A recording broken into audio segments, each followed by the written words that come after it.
Olá pessoal, essa é a nossa videoaula de número 3.2, referente ao nosso terceiro capítulo do curso de Eletrônica Analógica, tratando sobre os semicondutores e os diodos. Na videoaula de hoje a gente vai falar sobre os diodos de junção PN, baseado no que a gente já estudou sobre semicondutores. Então a gente vai falar primeiro do diodo real versus o diodo ideal, então quais são as características do diodo ideal. Depois a gente vai falar de encapsulamento dos diodos e mostrar alguns encapsulamentos e como a gente identifica os terminais desse elemento. Por fim, a gente vai fazer uma análise com alguns circuitos simples aqui empregando o diodo de algumas aplicações onde o diodo é tipicamente utilizado. Bom, a gente viu que a estrutura básica de um diodo é formada pela junção PN, que estudamos na videoaula sobre semicondutores, e essa junção, então, ela tem aqui dois materiais semicondutores de características diferentes, o material do tipo P, que tem excesso de lacunas, e o material do tipo N, que tem excesso de elétrons, e a gente tem dois terminais associados, o terminal de A, que é o anodo, ou ânodo, e o terminal K, que é o catodo ou cátodo. E aí a simbologia do diodo é essa que está dada aqui. A gente tem os dois terminais de anodo e de catodo referentes ao sentido que a corrente percorre. O diodo ele tem um símbolo similar a essa seta, com uma linha indicando qual é o terminal de catodo. Então, num diodo diretamente polarizado, a gente espera que essa corrente ID seja positiva, portanto, de anodo para catodo. E aí no diodo real a gente viu as seguintes características. A gente viu que na polarização direta a gente tem uma equação que é chamada equação de Shockley, dizendo que a corrente no diodo é uma relação exponencial com a tensão aplicada no diodo. Então a expressão completa é essa daqui, e S que multiplica E elevado a VD sobre NVT, onde VD é a tensão no diodo, N é um fator de idealidade e VT é o que a gente chamou de tensão térmica, e tem um fator menos 1 aqui. Acontece que na polarização direta esse menos 1 aqui é muito menor que a exponencial e a gente costuma aproximar essa expressão simplesmente por IS é elevado a VD sobre NVT. Já na polarização reversa a gente viu que o diodo tende a não passar corrente porque a gente tem um alargamento da região de depleção. E aí o que acontece é a saturação da corrente por um valor muito pequeno aqui que a gente chama IS, que é a corrente de saturação. E esse IS então é devido lá aos portadores minoritários tentando cruzar a junção. Já o ID a gente viu que é devido aos portadores majoritários que são injetados em cada um dos lados da junção. E aí conseguem atravessar e estabelecer uma corrente que é relacionado aqui pela equação de Shockley. Os parâmetros que aparecem na equação de Shockley é o VT, que é a tensão térmica, que a gente calculou lá, é função da constante de Boltzmann, a temperatura na qual a junção se encontra e a carga elementar Q. Então, Kt sobre Q, e se a gente calcular isso para a temperatura ambiente, em torno de 300 Kelvin, a gente vai ver que dá em torno de 26 mV, mais precisamente 25,85 mV. Já a corrente de saturação tem uma equação para ela também, que depende da área do diodo, depende da dopagem, depende da densidade intrínseca de portadores, entre outros elementos que estão aqui nessa equação, e é uma ordem de grandeza de 10 a menos 2 a 10 a menos 15 amperes, né? Então, uma corrente bastante baixa aí, picoamperes a femtoamperes. Então, essa é a característica do diodo real. Porém, hoje estamos interessados no diodo ideal. Então, o diodo ideal a gente vai ver que ele se comporta mais ou menos como um interruptor estático, né? Uma chave eletrônica. Ora está conduzindo, ora não está conduzindo. Então, a gente vai ter na região de polarização direta, nós vamos estar aproximando o diodo como uma chave fechada, portanto, ele tem uma tensão nula. Então, o VD vai ser zero na polarização direta. Enquanto que na polarização reversa, ele vai se comportar como uma chave aberta. Então, a gente vai ter uma corrente nula, ID igual a zero. Então, essas duas condições aqui ditam as condições de condução do diodo. Então o que a gente vê é o seguinte, na polarização direta, o diodo está no estado que a gente chama de condução, é como se ele fosse aqui um interruptor fechado. Já na polarização reversa, ele vai estar no estado que a gente chama de bloqueio, é como se fosse um interruptor aberto. As condições que impõem isso geralmente são dadas pelo circuito, e a gente consegue grafar isso num gráfico como esse está aqui, de tensão no eixo horizontal em função da corrente que resulta no eixo vertical. E aí a gente tem as duas regiões, uma região de condução, onde o diodo está ligado, e a região de bloqueio, onde o diodo está desligado. A gente pode ver que se um circuito externo tentar impor uma tensão maior do que zero no diodo, no sentido que está dado aqui, o diodo vai sair do bloqueio para a condução. Então ele vai de certa forma ligar, é como se o interruptor estivesse fechando. Ele não vai permitir então essa tensão ser positiva, porque ele vai entrar imediatamente em condução e a tensão vai a zero, VD igual a zero.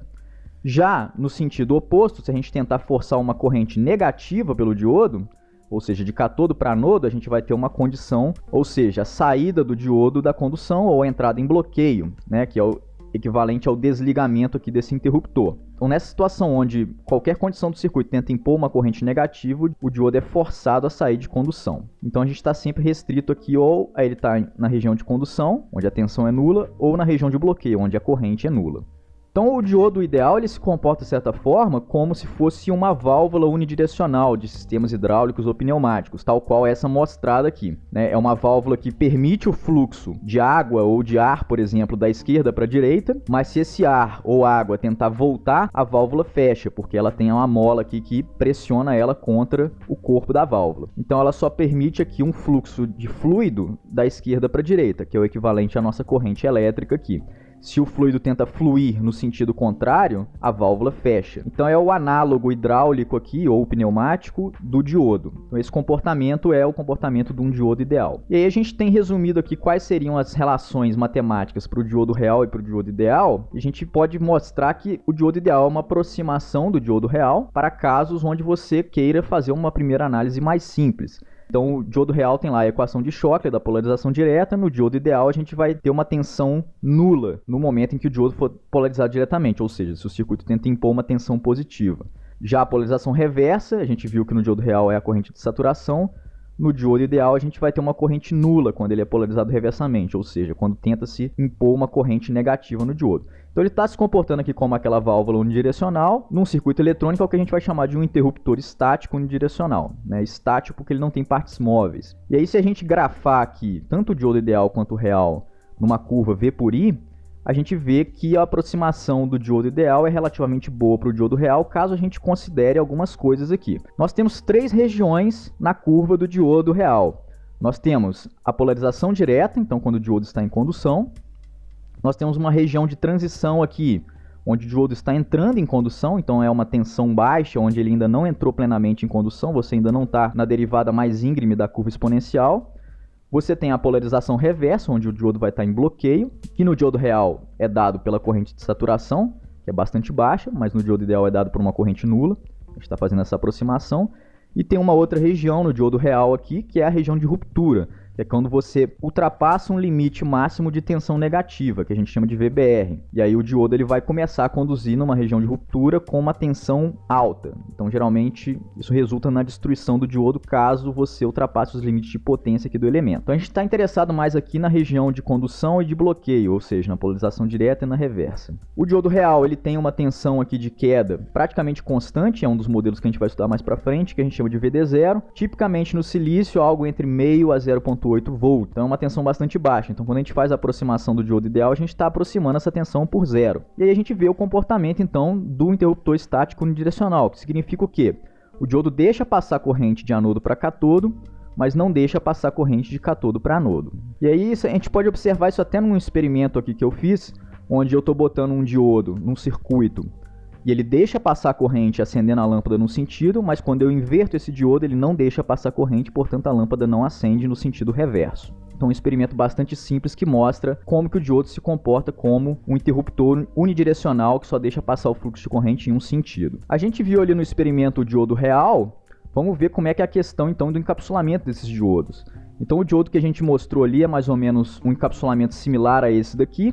E a gente nota que o diodo real ele tem essa banda no corpo dele que indica o terminal de cátodo. Assim como no esquemático a gente tem lá o traço no final da setinha do diodo. Então a banda no desenho esquemático é equivalente à banda no encapsulamento do diodo. Os dois indicam o terminal de cátodo. E aí os diodos reais eles têm vários tipos de encapsulamento. Por exemplo, a gente tem encapsulamentos muito pequenininhos para montagem de superfície, como esses que estão mostrados.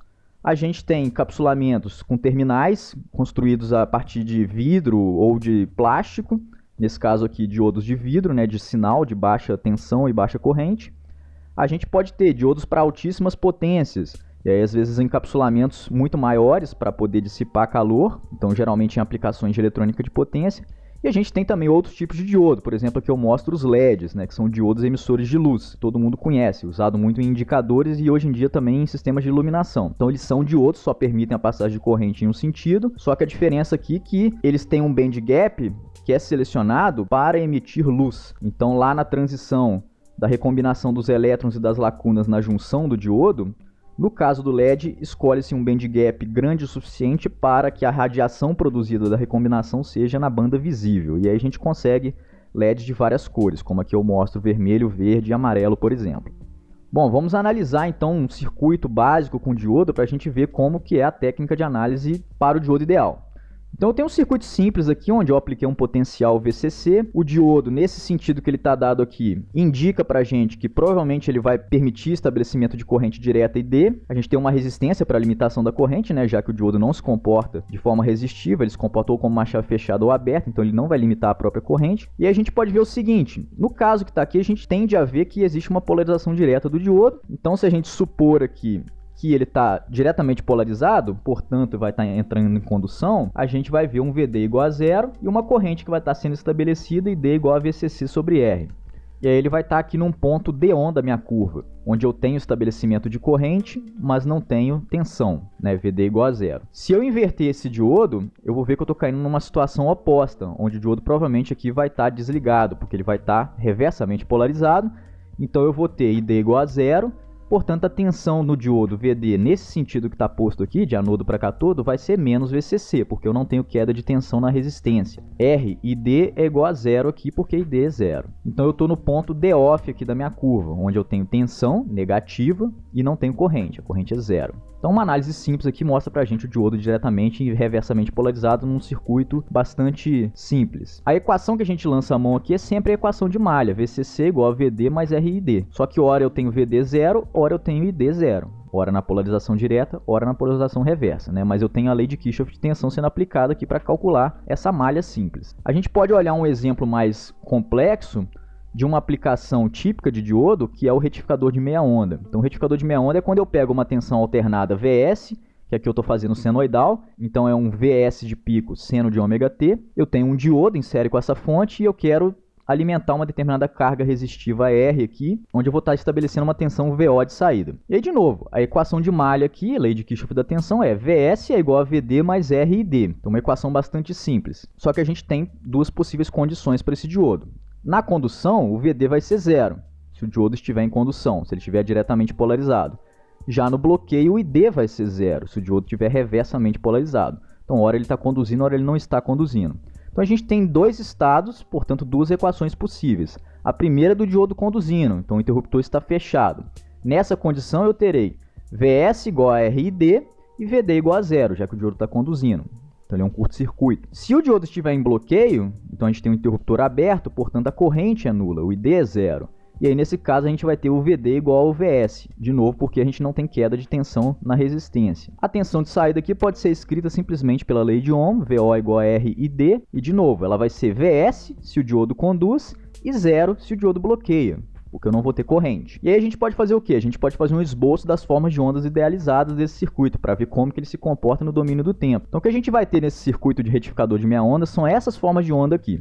Então lá na tensão de entrada VS eu tenho a minha senoide, e aqui eu coloquei o eixo horizontal, não em função do tempo, mas sim eu botei uma mudança de variáveis aqui. Eu fiz θ, que é igual a ômega t. Aí dessa forma eu elimino a dependência da frequência aqui no eixo horizontal. E aí eu posso diagramar o eixo em termos de ângulos, né? Π e 2π aqui. Aí eu vou ter corrente no diodo, no intervalo entre 0 e π. Então essa corrente não vai ser nula, porque o meu diodo vai estar se comportando como uma chave fechada. Então o diodo vai estar ligado. Já no intervalo entre π e 2π, eu tenho uma tensão negativa no VS. E isso vai tentar forçar a corrente negativa no meu diodo.